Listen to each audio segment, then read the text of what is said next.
One last thing.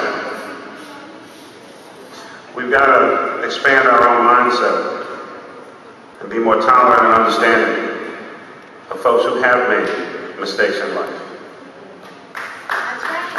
Some people have made some mistakes in life. They made some bad choices. They didn't have a good role model. They may have had no role model. If you do the crime, you got to do the time. Everybody understands that. That's the code of the street.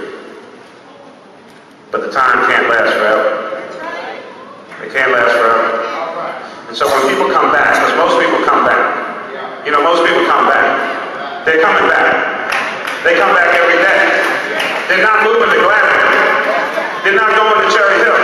They're not going to Kansas. They're coming right back to 52nd and Chestnut. They're going to 56th and Master. They're going to Broad Diamond. They're going wherever it is they came from the last time we had them in our care.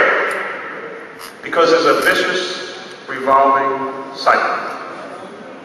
You get in trouble, we lock you up. We keep you for a while, we let you out. You get in trouble, we lock you up, we keep you for a while. You get out. You get in trouble, we lock you up, we keep you for a while. You get out. And it goes on and on and on and on.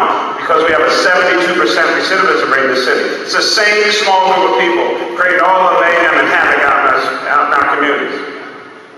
And every time they come back, they have the same lack of job skills, the same lack of education, and the same doors closed in their face when they try to turn their lives around.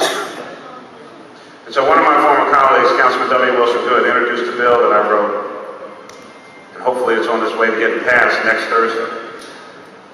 It's called the Philadelphia Reentry Education Program.